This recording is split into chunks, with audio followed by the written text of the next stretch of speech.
Cat brings mysterious box to orphanage door. What was inside shocks everyone. Patricia Miller never imagined her life would change completely on an ordinary Tuesday morning in Oakland.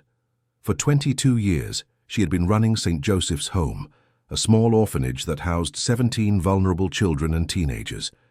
That day started like any other, with the noise of the children getting ready for another school day. That's when she heard an insistent meowing at the front door. When she opened it, she found an orange and white cat delicately holding a cardboard box in its front paws. The feline carefully placed it on the ground and sat beside it, as if waiting for her to open it. "Where did you come from, little one?"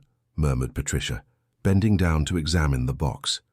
The cat meowed again and touched the box with its paw, as if insisting she look at the contents. Carefully, Patricia lifted the cardboard flaps and almost dropped the box. Inside was an old faded cloth doll and a yellowed photograph. Patricia held the photo with trembling hands. It was her, but 40 years younger, hugging a little girl with curly hair and a toothless smile. She immediately recognized that doll. It was the same one she had sewn with her own hands to give to Emily, one of the first children she cared for when she was just an employee at the old orphanage. "It can't be," she whispered to herself, feeling her heart race. Emily had left the orphanage at 12 to live with an adoptive family in another neighborhood. Patricia never heard from her again, although she always thought about that special girl who had made such an impression on her at the start of her career. The cat got up and started walking down the sidewalk, constantly stopping to look back, as if it wanted her to follow. Patricia hesitated for a few seconds, looking inside the orphanage where she could hear the cheerful voices of children having breakfast. "Wait here," she said to Sharon, her longest-serving employee. "I need to take care of something urgent." Putting the photo in her apron pocket and carrying the doll, Patricia decided to follow the feline through the neighborhood streets.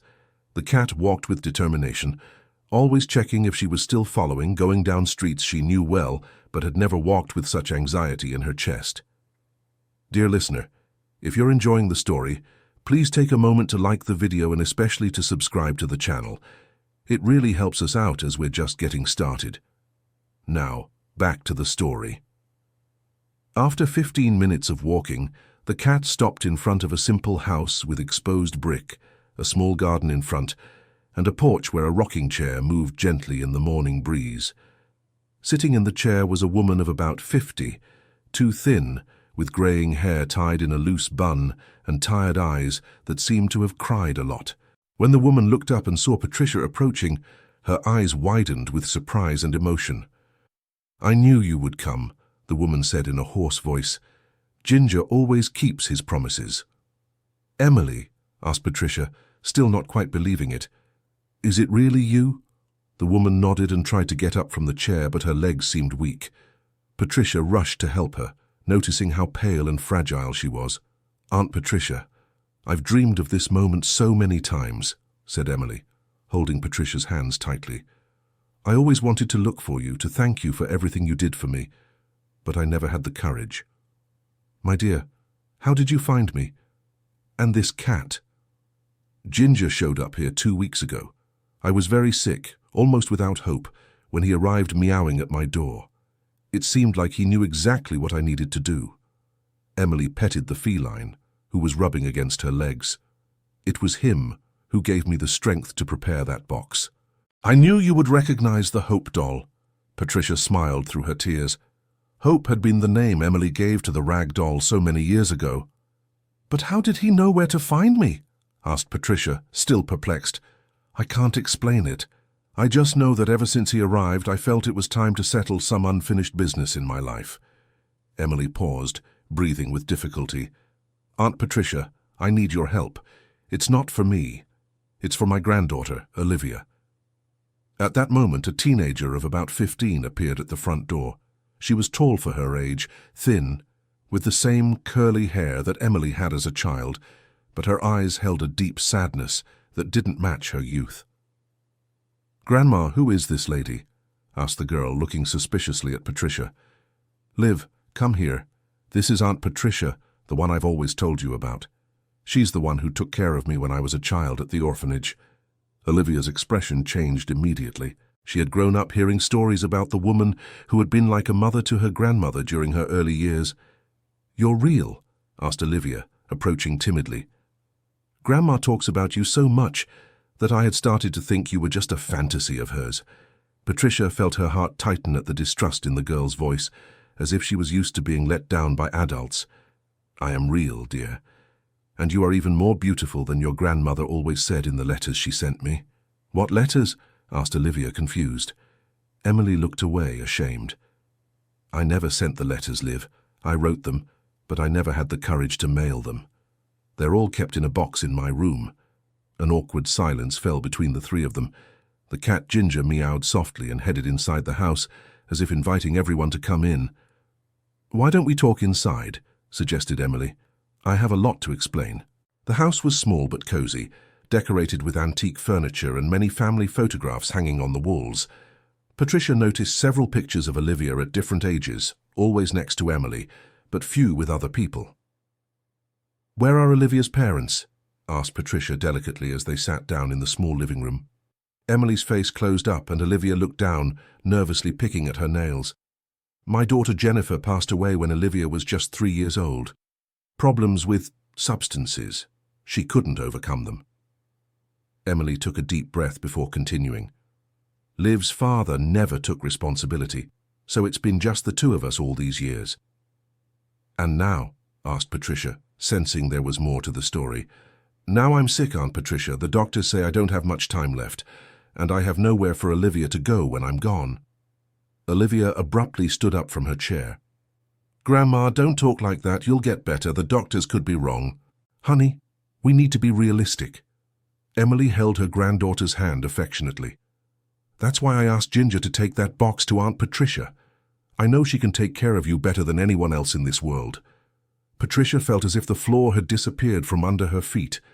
The orphanage was already facing so many financial difficulties, and now Emily was basically asking her to take in another teenager in such a complex situation. "Emily, you know I would do anything for you, but I know the orphanage is going through hard times," interrupted Emily. "Olivia told me she looked up St. Joseph's Home online, but I have no one else, Aunt Patricia, and Liv can't stay with my husband." "Your husband?" Patricia was confused. "I thought you two were alone." "Richard isn't my real husband," explained Emily, her voice full of bitterness. "It's a man I met 5 years ago when I was already sick. He helped me with some bills and we ended up living together. But I discovered his true intentions too late." Olivia shifted uncomfortably in her chair, and Patricia noticed some purple marks on her arms that her shirt sleeve couldn't completely hide. "What kind of intentions?" asked Patricia, though she already suspected the answer. "He wants to keep the house after I'm gone, and—" Emily hesitated, looking at her granddaughter. "He doesn't treat Olivia well when I'm not around." Patricia's blood boiled. She recognized the signs of abuse she often saw in the children who arrived at the orphanage. "Where is he now?" "He traveled to Los Angeles for work. He won't be back until Friday," replied Olivia, seeming relieved. "When he's not here, I can sleep properly." Patricia stood up and started pacing the room, thinking quickly. Her educator and caregiver mind was already formulating a plan, even knowing the challenges she would face. "Olivia, would you like to see the orphanage?" asked Patricia. "Just to visit, no commitment." The girl looked at her grandmother, who nodded encouragingly. "I think so.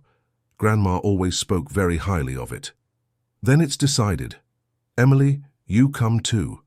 I want you to see the work we do and the children we care for. Maybe this will help us find a solution for everyone." The cat Ginger, who had been quiet during the entire conversation, got up and walked to the door, meowing as if he approved of the decision. During the trip back to the orphanage, Emily shared more details about her life after leaving the institution. She had been adopted by a family that treated her well for a few years. She managed to complete her studies and even started a technical nursing course. But at 18, she got pregnant with Jennifer and ended up leaving home to live on her own. "Those were difficult years," Emily said as they walked. "I worked during the day and studied at night, raising Jennifer practically alone. When I think about how you taught me to be strong and independent at the orphanage, I'm grateful I had that foundation." Patricia felt a tightness in her chest hearing that story. How many times had she wondered about the future of the children who passed through her life, if they managed to adapt to the outside world, if they remembered the lessons learned at the orphanage. "And Richard, how did you meet him?" asked Patricia, wanting to better understand the situation. "At the time I was unemployed, had just found out I was sick and Olivia needed so many things," Emily sighed. "He appeared like an angel, offering help, paying bills, being attentive. I only found out later that he had other plans." "What kind of plans?" "He wants me to sign a power of attorney giving him the right to sell the house if anything happens to me. He says it's to pay for medical costs and to care for Olivia, but I know that's not true." Olivia, who was walking a few steps ahead playing with Ginger, turned around. "Grandma, tell Aunt Patricia about the papers you found in his drawer." Emily hesitated, but then sighed and continued. "I found documents that show he's done this before, with other elderly and sick women. It seems that's his specialty." Patricia stopped walking, shocked. "Emily, this is very serious. You need to report this." "To whom? Who will believe me? I'm a sick woman with no resources, no family. He's very convincing, he's financially stable, he speaks well." Emily shook her head sadly. "That's why I need to make sure Olivia is safe before it's too late." When they arrived at St. Joseph's home, the children were playing in the yard during recess. Olivia was enchanted by the energy and joy she saw all around her, so different from the heavy and tense atmosphere she was used to at home. "Aunt Patricia," shouted Ethan, an 8-year-old boy, running to hug her. "You're late, we were worried." "I brought some special visitors to meet you," said Patricia, smiling. "This is Mrs. Emily, who lived here when she was little, and her granddaughter, Olivia." The children surrounded the visitors with curiosity, asking 1,000 questions at once. Emily was moved to see how happy and well cared for everyone seemed, despite the place's financial limitations. "It's just like you told me, Grandma," whispered Olivia, watching the children play. "It's actually much better," replied Emily with tears in her eyes. "Aunt Patricia has turned this place into a real family." Sharon, the employee in charge during Patricia's absence, approached with a worried expression. "Patricia, I need to speak with you. An urgent letter arrived while you were away." Patricia took the envelope and immediately recognized the official City Hall letterhead. With a sinking heart, she opened the correspondence and quickly read the contents. "What is it?" asked Emily, noticing the pallor on Patricia's face. "It's a notification from the city. We have 15 days to submit a series of documents and financial records. Otherwise, the orphanage will be closed for administrative irregularities." Olivia approached, concerned. "Does that mean you're going to close?" "Not if I can fix this situation," replied Patricia, but her voice trembled with nervousness. "We were already having financial difficulties, and now this." Emily held Patricia's arm. "Is there anything I can do to help?" "Unless you have $50,000 stashed under your mattress." Patricia tried to joke, but her tone was desperate. At that moment, Ginger came running across the yard, holding something in his mouth. It was a small, yellowed envelope. He dropped the paper at Emily's feet and meowed insistently. "Where did he get this?" asked Emily, picking up the envelope. "I have no idea," replied Patricia, "but that cat has a special talent for finding important things." Emily opened the envelope and found a small old key, along with a handwritten note in a script she recognized immediately. "My God," whispered Emily. "It's from my adoptive mother, Mrs. Margaret. She passed away 2 years ago." "What does the note say?" asked Olivia, curious. Emily read aloud. "Emily, my dear daughter of my heart, if you are reading this, the time has come for you to know the whole truth. This key opens a safe deposit box at the Bay Area Trust Bank, Oakland branch, box number 247. Inside is everything that rightfully belongs to you, plus a letter explaining some things I never had the courage to tell you. Please forgive an old woman who was too scared to speak sooner. With all my love, Mrs. Margaret." The silence that followed was broken only by the sounds of the children playing in the distance. Patricia, Emily, and Olivia looked at each other, not knowing what to think. "Grandma, did you know anything about this?" asked Olivia. "Nothing. Mrs. Margaret always said she would leave me some personal belongings, but I never imagined it would be something kept in a safe. Patricia felt a mixture of hope and apprehension. Could this mysterious discovery have something to do with the problems they were both facing? "Emily, when can we go to the bank?" "Tomorrow morning. They open at 8. That night, Patricia could barely sleep, thinking about all the possibilities. The orphanage was facing its worst financial crisis in years. Emily was sick and needed to find a safe place for Olivia, and now this mysterious story about the safe had appeared. Olivia also spent a sleepless night, but for different reasons. For the first time in months, she felt a spark of hope. The prospect of living at the orphanage, away from Richard and in an environment where she felt genuinely welcome, seemed like a dream too good to be true. The next morning, the three of them met at the bank's entrance. Ginger had followed them from home and sat patiently on the sidewalk, as if he knew something important was about to happen. The bank employee, a middle-aged man named Mr. Henderson, greeted them courteously, but also with some curiosity. "It's very rare for someone to come to open a safe deposit box after so long," he commented, while checking Emily's documents. Mrs. Margaret Miller was a very beloved client here, always very reserved but polite. They went down to the bank's basement, where the safety deposit boxes were located. The environment was cold and silent, creating an almost solemn atmosphere for that moment. "Box 247, announced Mr. Henderson, stopping in front of a small metal door. "Do you have the key?" Emily held the small key with trembling hands and inserted it into the lock. With a soft click, the box opened. Dear listener, if you are enjoying the story, please take a moment to like the video, and especially to subscribe to the channel. It really helps us who are just starting out. Now continuing. Inside the box were 3 sealed envelopes, a small blue velvet box, and a bundle of old papers tied with a red ribbon. Emily first picked up the letter marked "Read First" and opened it carefully. As she read, tears began to stream down her face. Patricia and Olivia waited anxiously, not understanding what was happening. "What does the letter say, Grandma?" Emily took a deep breath before explaining.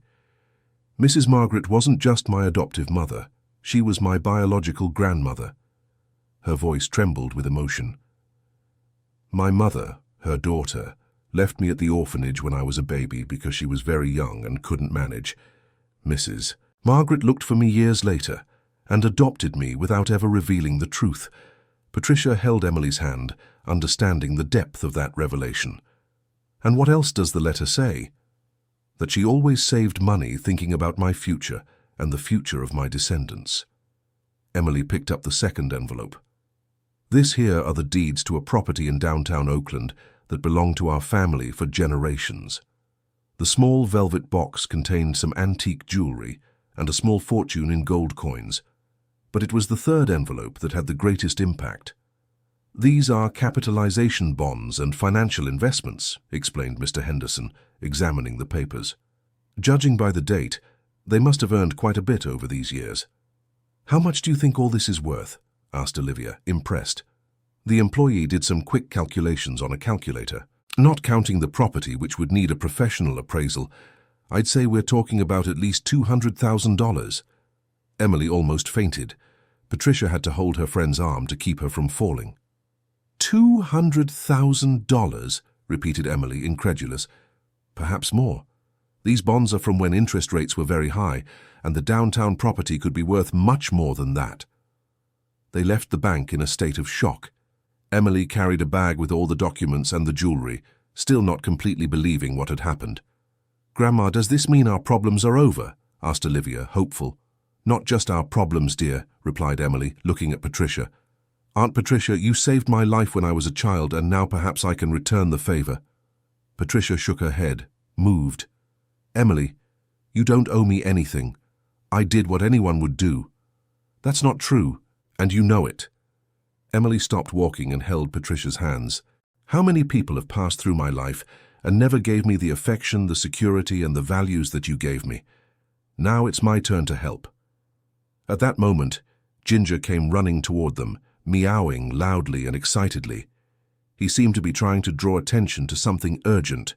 "What is it, Ginger?" asked Olivia, bending down to pet the feline. The cat ran a few meters toward Emily's house and then came back, repeating the movement several times. "He wants us to go home," interpreted Emily. "But why the hurry?" When they reached the street where Emily lived, they discovered the reason for the cat's agitation. Richard was standing in front of the house, holding a suitcase and looking furious. He wasn't supposed to return from his trip until Friday. "Where were you?" he shouted, approaching with heavy steps. "I came back early and find the house empty, without any message." Emily instinctively positioned herself in front of Olivia in a protective stance. "Richard, you said you wouldn't be back until Friday. We went out to take care of some important matters." "What matters? And who is this woman?" he asked, looking suspiciously at Patricia.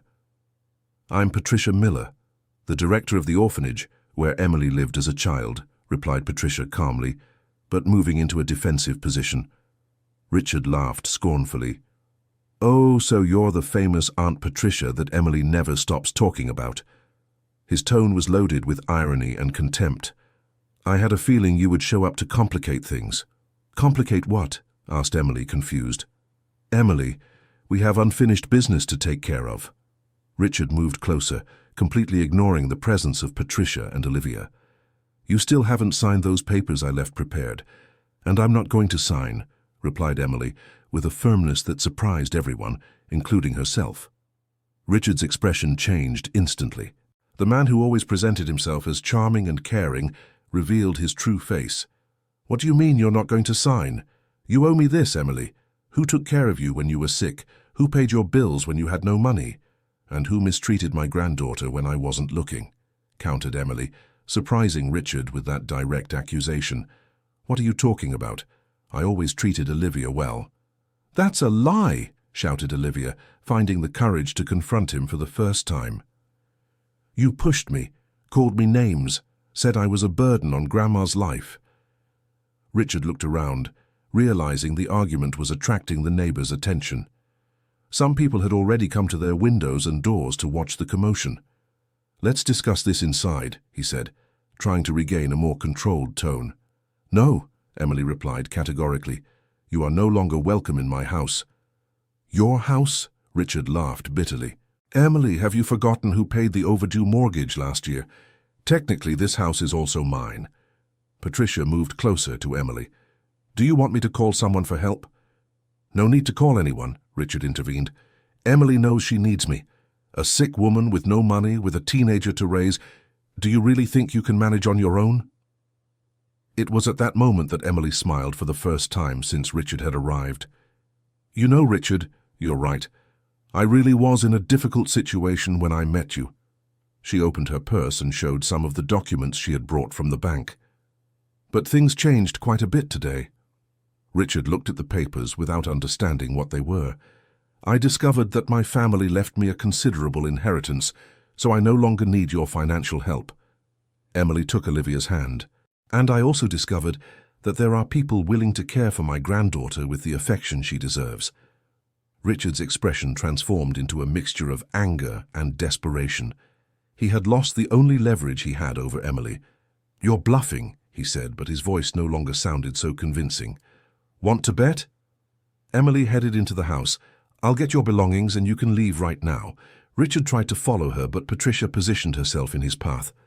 "I think it's best if you wait outside," Patricia said firmly. "And you think you can stop me?" At that moment, Ginger positioned himself between Richard and the house door, his fur bristling and growling softly. Other cats from the neighborhood began to appear, as if answering a silent call from the orange feline. "Even the cats know you're not welcome here," commented Olivia, gaining confidence. 15 minutes later, Emily came out of the house carrying a suitcase with Richard's clothes and belongings. "Here are your things. I don't want to see you around here anymore." "You'll regret this, Emily," threatened Richard, angrily taking the suitcase. "Without me, you won't last 3 months." "I'd rather try on my own than live in fear inside my own home," replied Emily. Richard walked away, muttering threats, but everyone noticed he had lost the power he believed he had over Emily and Olivia. That afternoon, the three of them sat in Emily's living room to talk about the next steps. Ginger settled on Olivia's lap, purring softly as if approving the changes that were happening. So, what's the plan? Asked Patricia. First, I want to help the orphanage with part of this money, said Emily. 50,000 Ries should be enough to solve the problems with the city hall, right? Emily, that's a lot of money. Are you sure? I'm sure you've done much more for me than that, Emily smiled. And second, I want you to be Olivia's legal guardian when the time comes. Olivia lifted her head from Ginger's lap. Grandma, don't talk like that. You're going to get better. Honey, I may get better or I may not. The doctors aren't sure, but regardless, I want to be sure that you'll be in a safe place with people who truly love you. Patricia felt the weight of the responsibility, but also a deep honor in being chosen to care for Olivia. And the property downtown? Asked Patricia. Are you going to sell it? I don't know yet. First, I need to go see how it is. No one from the family has been there for years. I can go with you, offered Patricia. The next day, the three of them headed to downtown Oakland, followed as always by the faithful Ginger. The property was on a busy commercial street in an old 3-story building that had housed a small hotel decades ago. Wow, exclaimed Olivia when they arrived in front of the building. It's huge. The building had been abandoned for years, with boarded-up windows and a faded sign in front, but the structure seemed solid and the location was excellent. With some renovation, this place could become anything, commented Patricia. A school, a community center, even a larger orphanage. Emily looked at her friend with interest. Do you think we could turn this into an extension of St. Joseph's home? It's a possibility, replied Patricia, already visualizing the possibilities. But first we need to resolve the orphanage's current situation. When they returned home in the late afternoon, they found a surprise at the door. Richard was there again, this time accompanied by another man. Emily, I need to talk to you, said Richard, but his tone was now much more respectful. We have nothing left to talk about, Emily replied dryly. This is Mr. Benjamin Harris, my lawyer. He wants to clarify some issues about our relationship. The lawyer, an elegant man in a blue suit, stepped forward. Mrs. Emily, my client has informed me that you had a stable relationship for 5 years, a common law marriage. This gives him rights to assets acquired during this period. Patricia felt her blood boil. That man had mistreated Olivia, threatened Emily, and now he was back with a lawyer to try and steal her inheritance. And what assets would those be? Asked Patricia, positioning herself next to Emily. The house they lived in, any savings, inheritance received, listed the lawyer. The house has always been mine, inherited from my adoptive parents, clarified Emily. And the inheritance I received yesterday is family money. It has nothing to do with Richard. That will have to be proven in court, threatened the lawyer. It was then that Ginger did something unexpected. The cat ran to Richard and began furiously scratching his leg, meowing loudly and aggressively. Get away from me, disgusting animal, shouted Richard, trying to free himself from the feline. But Ginger continued the attack, as if defending his family. Other cats appeared again, surrounding Richard and his lawyer in a threatening manner. This is ridiculous, complained the lawyer. Let's go, Richard. We'll resolve this through legal channels. After they walked away, Emily bent down to pet Ginger. Thank you, my dear. You always know when I need protection. That night, Patricia stayed at Emily's house to keep her company and discuss strategies. They knew Richard wouldn't give up easily, especially after discovering there was money involved. Emily, do you have all the documents that prove the inheritance is yours? Asked Patricia. I do. And more. I have proof that he mistreated Olivia. Emily showed some photos she had taken secretly of the bruises on her granddaughter. I kept everything, in case I ever needed it. That's great. And about the house? The deed has been in my name for over 10 years. Richard never contributed to the mortgage until last year when it was late, and even then I can prove it was just a loan. Olivia, who was listening to the conversation from the kitchen, approached the two women. Aunt Patricia, can I ask a question? Of course, dear. If I have to go live at the orphanage, will it be forever? Patricia and Emily exchanged looks, understanding the girl's insecurity. Olivia, said Emily, taking her granddaughter's hand. No matter what happens to me, you will always have a family. Whether it's at the orphanage with Aunt Patricia or here with me while I'm well. You will never be alone or unprotected again. And if I don't adjust there, then we'll find another solution, replied Patricia. The important thing is for you to be safe and happy. Ginger jumped onto Olivia's lap and began to purr, as if he also wanted to reassure the girl. And can Ginger come with me? Of course he can, replied Patricia, smiling. I think he's already appointed himself your personal guardian. The following Monday, Patricia went to the city hall with all the necessary documents and a check for 50,000 reais to settle the orphanage's situation. The responsible clerk, Mr. Thompson, was surprised by the speed of the solution. Mrs. Patricia, in 20 years working here, I've never seen an institution resolve a pending matter of this magnitude so quickly. How did you manage it? Let's just say we had help from angels, replied Patricia, thinking of Ginger and the chain of coincidences that had changed their lives. With the orphanage's situation settled, Patricia was able to dedicate herself to helping Emily with her legal matters. They hired a lawyer specialized in family law, Mrs. Rebecca Taylor, who proved to be very competent and sensitive to the situation. Your case is simpler than it seems, explained the lawyer during the first consultation. Richard has no rights to family inheritance, and you have clear proof of the mistreatment of the minor. In fact, he should be worried about possible lawsuits against him. What kind of lawsuits? Asked Olivia. Assault, threats, attempted fraud. There are several possibilities. Emily shook her head. I don't want to sue anyone. I just want him out of our lives. I understand, but it's good for him to know that you have these options. Sometimes that helps discourage further attacks. Meanwhile, at the orphanage, the children had been enchanted by Olivia during her visits. She had a special way of telling stories and helping the younger children with their homework. Aunt Patricia, said Emma Grace, a 7-year-old girl, is Olivia really going to live here? For now, she's just visiting, Emma, but it could happen. I hope so. She's really nice. And Ginger, too. The cat had become the orphanage's sensation. The children would argue over who got to play with him, and Ginger seemed to enjoy all the attention. 2 weeks later, Emily received an unexpected phone call. It was from Richard's lawyer. Mrs. Emily, my client would like to propose a settlement. What kind of settlement? He will drop any claims to your assets in exchange for $20,000 as compensation for the years he spent taking care of you. Emily almost laughed at the audacity. He took care of me. It was the other way around. Ma'am, $20,000 is a reasonable amount to settle this matter without a messy legal battle. The answer is no. And if he persists with these threats, we will take the appropriate legal measures. After hanging up the phone, Emily felt stronger and more confident than she had felt in years. Having Patricia and Olivia by her side, along with the financial security of the inheritance, had completely changed her outlook on life. That afternoon, she decided to do something she had been thinking about for days. Patricia, I want to make you a formal proposal. What is it? I want to donate half of the downtown property to the orphanage.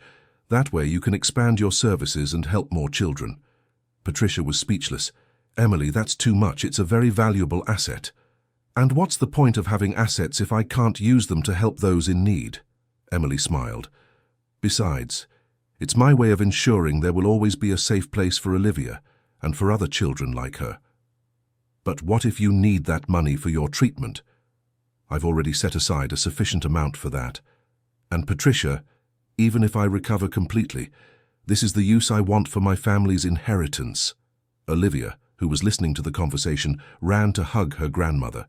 Grandma, you are the most generous person in the world.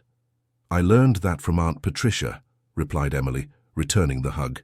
Dear listener, if you're enjoying the story, please take a moment to like the video and, most importantly, subscribe to the channel. It really helps us out as we're just getting started. Now, continuing. The next few months brought major changes for everyone. Emily began an experimental treatment that proved more promising than the previous ones, giving hope that her condition could stabilize or even improve. Olivia began dividing her time between her grandmother's house and the orphanage, helping with the children, and gradually preparing for a possible permanent move. She had enrolled in a school near the orphanage and was adapting well. Ginger continued to be the link between everyone, always showing up at the right moments, as if he knew exactly where he needed to be. The renovation of the downtown property began in the 4th month after the inheritance was discovered. The project involved creating an educational center to complement the orphanage, with classrooms, a library, vocational workshops, and even a medical office to serve the children from the institution and the community. During the construction, the workers made an interesting discovery. In the building's basement, there was a small secret room where they found old documents belonging to Emily's family and some items of historical value. "Look what they found," said Olivia, showing a box full of old photographs to Emily and Patricia. Among the photos was a portrait of Emily's great-grandmother, a woman who had been a teacher and dedicated her life to educating underprivileged children in the early 20th century. "Now I understand where your calling to help others comes from," commented Patricia, looking at the photo. "It seems like it really runs in the family," replied Emily, moved.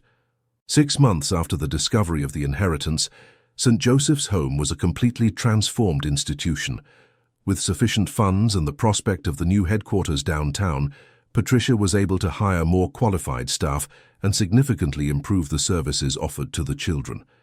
Olivia had officially become part of the orphanage family, although she continued to live with Emily, who was responding well to treatment. The girl excelled in school and had discovered a passion for social work, inspired by the example of Patricia and her grandmother. "Aunt Patricia, when I finish my studies, I want to work with children too," said Olivia during one of the planning meetings for the new center. "You have a calling for it, dear, and you will certainly be an excellent professional. I want to help other children like you helped me and my family." Richard had disappeared after his blackmail attempt failed. They later discovered he had moved to another state, probably in search of new victims. The lawyer, Mrs. Rebecca Taylor, had alerted the authorities about his pattern of behavior, helping to prevent future similar situations. The educational center was inaugurated on a sunny Saturday, with the entire community present. The children from the orphanage gave artistic performances, and Ginger circulated among the guests as if he were the official host of the event. "I never imagined my life could change so much in less than a year," commented Emily to Patricia during the inauguration ceremony. "And it all started with an orange cat carrying a mysterious box," replied Patricia, smiling. "Do you believe in destiny?" "I don't know if I believe in destiny, but I believe some things happen exactly when they need to happen." That night, after all the guests had left, Emily, Patricia, and Olivia sat in the garden of the new center, watching Ginger play with some of the children who had stayed to help clean up. "You know what I think is the most amazing thing about this whole story?" asked Olivia. "What?" replied Emily and Patricia at the same time. "It's that Ginger appeared exactly when we needed help the most, as if he knew he had a mission to fulfill." "And do you think his mission is over?" asked Emily, petting the feline who had approached. "I don't know, but I'm sure he will always be here to protect our family." As if he understood the conversation, Ginger meowed softly and settled onto Olivia's lap, purring quietly. 3 years later, St. Joseph's Home and its educational center had become a reference in Oakland. More than 100 children and adolescents were served daily, receiving education, psychological support, recreational activities, and preparation for professional life. Emily, now with stable health thanks to the treatment, had become the institution's social projects coordinator. Her life experience and capacity for empathy made her a sought-after counselor for families in vulnerable situations. Olivia, at 18, had been accepted into a social work program at a public university. She continued to live with Emily but spent most of her time at the orphanage, where everyone considered her to be Patricia's daughter. "Aunt Patricia," said Olivia on a Thursday afternoon, "I want to tell you something." "Go ahead, dear." "I received an offer to do an internship at an institution in Los Angeles with a full scholarship." Patricia felt her heart tighten, but she tried not to show it. "What a wonderful opportunity. Are you going to accept it?" "I haven't decided yet. It's a unique chance to grow professionally, but at the same time, I don't want to abandon you all and the work we're doing here." Olivia, you can't let the fear of change stop your growth. We will always be here, but you need to learn to fly on your own. But what if I don't do well there? Then you come back home. It's as simple as that. Patricia hugged the young woman.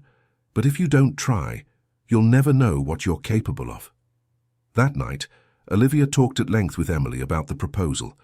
Ginger, now an elderly but still very active cat, listened to the conversation lying between the two. "What do you think, Grandma?" "I think you should go. It's exactly what I would have done at your age. But I'm going to miss you all. And we will miss you too. But true love isn't the kind that holds you back. It's the kind that sets you free to grow." "And what if I decide I want to work in Los Angeles after I graduate?" "Then you work in Los Angeles. The important thing is for you to be happy and fulfilled." Olivia looked at Ginger, who was observing the conversation with his intelligent eyes. "And Ginger, will he be okay without me?" "Ginger knows you always come back home," Emily replied. "Besides, he has a whole family at the home to look after him." 2 weeks later, Olivia accepted the internship offer. The farewell was emotional, with all the children from the home gathering to say goodbye to her. Ginger accompanied her to the door, as he always did, but this time he sat there for a long time after she left. "Does he know she's coming back?" asked Emma Grace, now 10 years old, to Patricia. "He knows she always comes back home," Patricia answered, repeating Emily's words. And Ginger indeed seemed to know. Every Friday he would position himself at the home's entrance, waiting for Olivia to arrive for the weekend. And she always returned, full of stories about her experiences in the big city. During one of these weekends, Olivia brought special news. "Everyone, I want to introduce you to someone very important." She was accompanied by a tall, dark-haired young man with a friendly smile and a kind look. "This is Michael, my boyfriend. Michael, this is my family." Michael greeted everyone politely and affectionately, showing genuine interest in the home's work. Ginger watched him carefully for a few minutes before approaching and rubbing against his legs, giving his silent approval. "I think I passed the test," Michael joked, bending down to pet the cat. "Ginger has a very good instinct for judging people," commented Emily. "If he approved of you, it's because you really are special." In the following months, Michael became a regular presence at the home. He was studying psychology and became very interested in the emotional support work for the children. He offered to give talks on child development and even implemented some therapeutic activities that were very well received. "Olivia, you've found a partner who shares your values," Patricia commented in a private conversation. "That's very important. He reminds me of you, Auntie, always thinking about how to help others. And you, how are you feeling about Los Angeles?" "I'm really enjoying the experience, learning things I never imagined, but I feel like my heart is here. No matter how much I grow professionally there, this is where I want to build my life." Patricia smiled, feeling a mix of happiness and pride. "And Michael, what does he think about that?" "He's considering transferring to a university here in Oakland. He said he wants to be part of this family too." 2 years later, Olivia graduated in social work with excellent grades and several job offers, both in Los Angeles and other cities. But her choice had been made a long time ago. "I want to work here, expanding the educational center's projects," she announced during a team meeting. "Olivia, are you sure?" asked Patricia. "There are very interesting opportunities at larger organizations." "I'm absolutely sure. This place gave me everything I have today. This is where I want to give back." Michael had also transferred to Oakland and was in his final year of psychology. He and Olivia had become an inseparable pair, not just in their relationship, but also in their volunteer work with the children. Emily, now with her health completely stable, had become a sort of unofficial counselor at the center. Her life experience and ability to listen made her a person much sought after by the mothers and families in the community. "You know what moves me the most about this whole story?" said Emily during a conversation with Patricia. "What?" "Seeing how a situation of despair turned into a source of hope for so many people. And to think it all started with Ginger carrying that box." The two women looked at the cat, who now spent most of his time lying in the sun in the center's garden, always surrounded by children who loved to hear the stories about his adventures. "Sometimes I wonder if he really knew what he was doing when he brought that box," commented Patricia. "I believe he did. Animals have an intuition that we lose throughout our lives." "And now? What do you think his next mission is?" As if he had heard the question, Ginger got up from his resting spot and walked over to them, meowing softly. Then he headed towards the center's entrance, where a young woman was hesitating to come in, holding a small child in her arms. "I think we just found out," said Emily, smiling. The woman looked lost and scared. Ginger approached her and started rubbing against her legs, as he always did when he wanted to comfort someone. Patricia approached the visitor. "Can I help you with something?" I don't know if I came to the right place," the woman stammered. "I heard that you help families in need." "You came to the right place. Come in, let's talk." The woman's name was Amanda, and she was going through a situation similar to what Emily had faced years before: an abusive relationship, financial problems, and the urgent need to protect her young son. "I don't know what to do anymore," said Amanda, as tears streamed down her face. "He said that if I leave the house, he will chase me to the ends of the earth." Emily approached and held the woman's hand. "Dear, I've been through this, and I can assure you there is a way out." "How can you be so sure?" "Because 4 years ago I was exactly in your situation, and today I'm here, free, happy, taking care of my granddaughter and helping other people like you."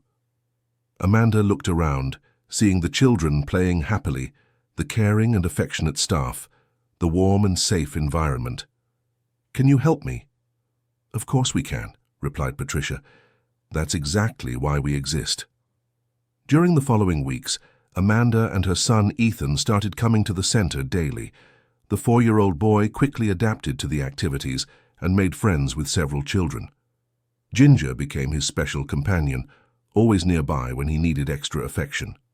With the help of the center's team, Amanda got a job at a cleaning company and a spot in a temporary shelter for women experiencing domestic violence.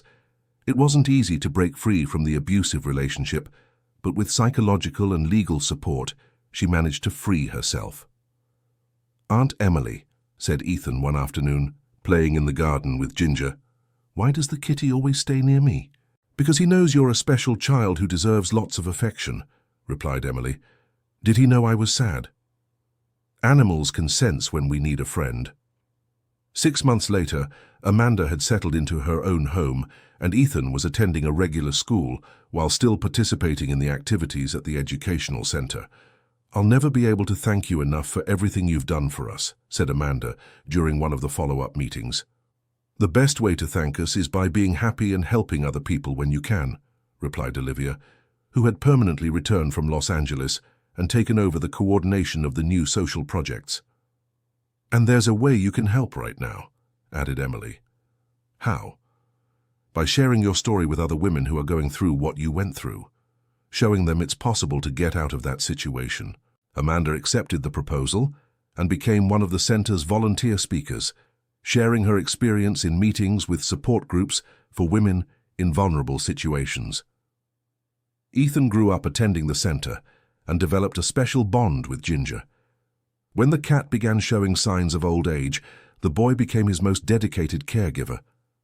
"Aunt Patricia, Ginger is very tired," said Ethan one morning, finding the feline quieter than usual. "He's getting old, Ethan, but he knows he's very loved by all of us.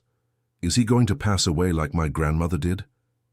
Patricia knelt down to be at the boy's eye level. "We don't know when that will happen, Ethan, but while he's with us, we'll take care of him with lots of love, just like he always took care of us." Ginger lived for 2 more years, always surrounded by the love of the children and adults at the center. When his time finally came, he passed away peacefully on an autumn afternoon, lying in the garden he loved so much, under the warm sun he always sought out. All the children and staff at the center participated in a simple but emotional farewell ceremony. They planted a fruit tree in the spot where Ginger liked to rest and made a plaque with his photo and the words, "Ginger, the cat who brought hope." "He fulfilled his mission," said Olivia with tears in her eyes. "What mission?" asked Ethan. to bring our family together and create a place where children like you can grow up happy and safe. And now, who will take care of us?" "We'll take care of each other," replied Patricia. "That's what Ginger taught us."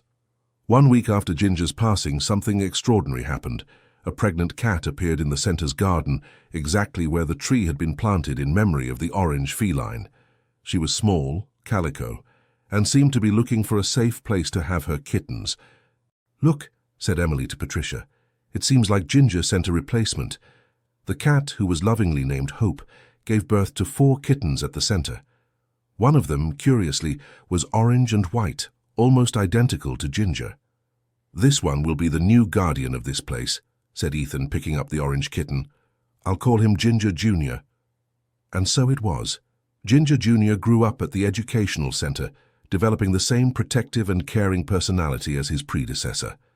The other children joked that he had inherited not just the appearance, but also the special mission of taking care of everyone. Years passed, and St. Joseph's home expanded even further.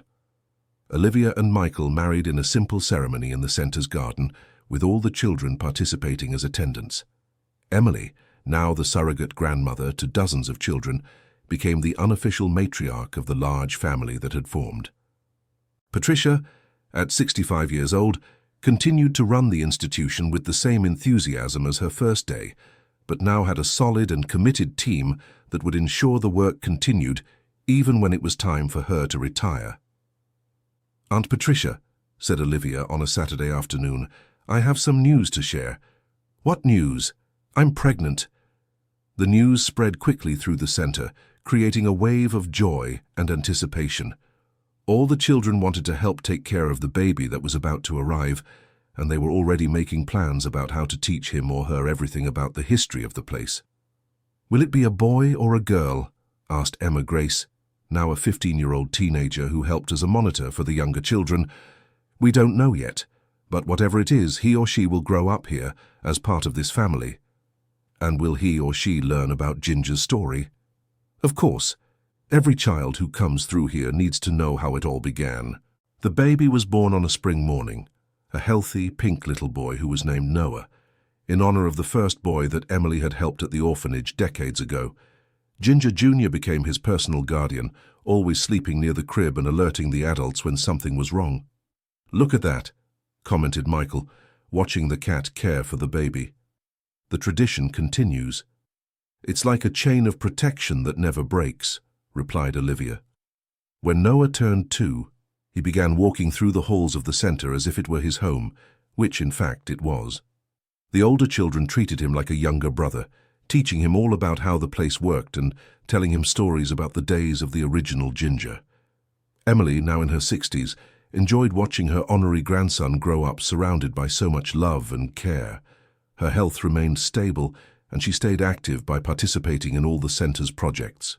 "Patricia, have you ever thought about how much our lives have changed since the day Ginger brought the box?" "I think about it every day. Sometimes it feels like yesterday, sometimes it feels like another lifetime." "And do you regret any decision you made?" "Not a single one." "And you?" "Me neither. Even the difficult moments were worth it, because they brought us here." On a Sunday afternoon, while the whole family was gathered in the center's garden, Noah approached the tree planted in memory of Ginger. The 3-year-old boy stood there for a few minutes as if talking to someone invisible. "Who are you talking to, Noah?" asked Olivia. "To the orange kitty," the boy replied naturally. "What orange kitty, sweetie? Ginger Jr. is over there playing with the other children." "The other kitty, the one who lives in the tree." The adults exchanged glances, moved by the child's innocence. "And what did the kitty in the tree say to you?" "That he is happy because the family is complete." Emily discreetly wiped away a tear. "I think he's right. St. Joseph's Home and its educational center continued to grow and develop over the years. It became a reference not only in Oakland but throughout the Bay Area, receiving visits from students, professionals, and authorities interested in learning about the integrated care model that had been developed. Many of the children who grew up in the orphanage returned as adults to visit, and some even to work, creating a true support network and continuity. The place became synonymous with hope and social transformation. Emma Grace graduated in education and became the assistant director of the educational center. Ethan chose veterinary medicine, inspired by the love he always had for animals, especially the guardian cats of the institution. Amanda opened a small cleaning services company and always hired women in vulnerable situations, giving them the same opportunity she had received. "It's amazing how a single action can generate so many other positive actions," commented Michael during an annual evaluation meeting at the center. "It's the multiplier effect of good," replied Patricia. "When you truly help one person, they become able to help others, who then help others, and so on. And it all started with the courage of a cat carrying a mysterious box," added Olivia, smiling. Noah, now 5 years old, had become the official mascot of the educational center. He was a happy, smart boy and extremely affectionate with all the animals that visited the place. He and Ginger Jr. were inseparable, and the boy always said that when he grew up, he wanted to take care of all the cats in the world. One Tuesday morning, exactly 10 years after the day Ginger had brought the mysterious box, Patricia was in her office when she heard a commotion in the courtyard. She went out to see what was happening and found all the children gathered around something. "What happened?" she asked. "Aunt Patricia, look what Ginger Jr. brought," shouted one of the children. The orange cat was standing next to a small wicker basket, meowing insistently to get everyone's attention. Inside the basket was a newborn baby, wrapped in a pink blanket, sleeping peacefully. Patricia felt her heart race. It couldn't be a coincidence. "Did anyone see who left this basket here?" "No, Auntie. We just saw Ginger Jr. meowing really loudly, calling everyone over." Patricia carefully picked up the basket. With the baby was a simple note. "Please take care of her. I can't, but I know she will be loved here." Emily approached, tears in her eyes. "History is repeating itself." "It seems so," replied Patricia, observing the baby, who had woken up and was looking around with big, curious eyes. "What should we name her?" Patricia looked at Ginger Jr., who had sat down next to the basket like a faithful guardian. "Hope. We'll call her Hope. End of story. Now tell me what you thought of this touching story. Do you believe that love and solidarity can transform lives like it did for Patricia, Emily, and Olivia? Leave your comment below telling us which part touched your heart the most. If you liked it, don't forget to leave a like and subscribe to the channel so you don't miss other amazing stories that show how small gestures can change the world. Thank you for joining me on this journey.